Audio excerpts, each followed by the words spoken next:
Öyle bir öfke ki insan insanlığından utanıyor yani. İnsan olmaktan, kendi insanlığımızdan utanıyoruz artık.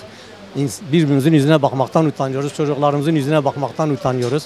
Ne söyleyeceğimizi artık şaşırdık yani. Bu toplumda önce ahlak çökertildi. Bu sistem içerisinde bu sistem toplumdaki ahlakı çökertti. Ahlak bitti ve cezasız politikaların sonucudur bunlar.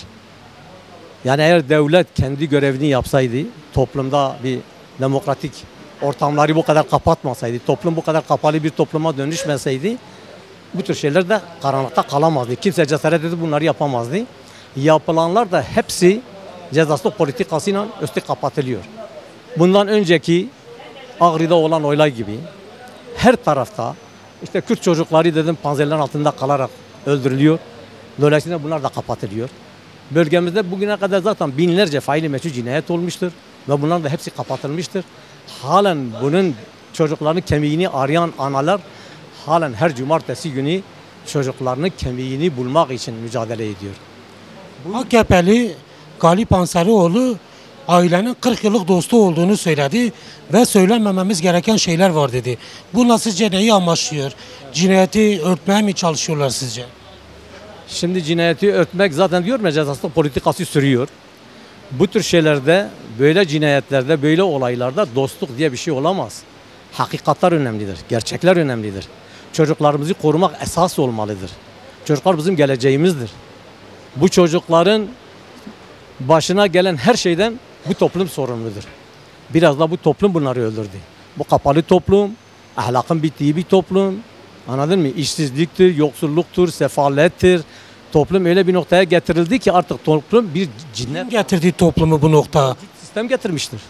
Mevcut hükümet getirmiştir. 22 yıllık politikaların sonucudur bu. Türkiye'nin fotoğrafıdır bu. Emeklisi aç. Anladın mı?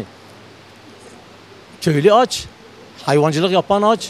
Çalışan aç. Memur aç. Polis aç. Yani şimdi aç olmayan kimse var mı? Bir tek sistemin yanında yer alan bir avuç insandır yani. Gerçeklerin ne olduğunu ortaya çıkarmak herkesten önce, adaletten önce, yani mahkemelerden önce bir köyün adaleti devreye girmesi lazım. Köyün vicdanı devreye girmesi lazım ve bunun gerçeklerini ortaya çıkarması lazım. Onlar narine borçludurlar. Çünkü o çocuk o köyde öldü. O köylü ilk başta sorumlu onlardır, ailesi ve sonra o köylüdür. Ondan sonra toplumdur. Biz hepimiz sorumluyuz bundan yani. Vicdan olarak hepimiz bundan sorumluyuz o çocuğun ölmesinden. Çocuğu yaşatamadık. Ve bundan sonradakilerini yaşatabilmek için hepimiz uyanık olmalıyız, duyarlı olmalıyız. Duyarlılık demişken nasıl bir duyarlılık ortaya koymalıyız? Çocuk ölümlerinin önüne geçmek için hangi adımların atılması lazım? Halk nasıl mücadele etmeli? Nasıl bir dayanışma göstermeli? Asıl mücadelenin hedefi sistem olmalıdır. Yani sistem, Adalet Bakanlığı görevini yapmalıdır. Kolluk kuvvetleri görevini yapmalıdır. Mevcut devlet yani hükümet sistemi yani mesela AK Parti şu anda ülkeyi yönetiyorsa o zaman AK Parti yani ahlaki çöküntüyü durdurması lazım. Bunun için mücadele etmesi lazım. Toplumu aydınlatması lazım. Çocukluktan, ilkokuldan tut ortaokul liseye kadar bu çocukların ölmemesi için toplumu bu anlamda duyarlı hale getirmesi lazım. Ama biz toplum olarak da bizde de bireysel olarak bize düşenleri biz de yapmamız lazım. Son olarak bir çağrınız, bir mesajınız var mı? Sonra insan olarak hepimizin narine borcu vardır. Ahlaki borcu vardır. Vicdani borcu vardır. Narine karşı yapılan bütün bu ne yapılmışsa bunun ortaya çıkarılması için önce ailesi, köy ve Diyarbakır olarak ve Adalet Bakanlığı bunu kendine görev edinmelidir ve bunu ortaya çıkarmalıdır. Teşekkürler. Narine borçluyuz, vicdanen borçluyuz, ahlaken borçluyuz. Teşekkürler. Narinler yaşasın, bir daha narinler ölmesin. Uyda narin, narin, narin. Narine kulba beşna tezra ve takaliyek taki. He şimdi bedeve nevalu mesila çemukani arvavaki.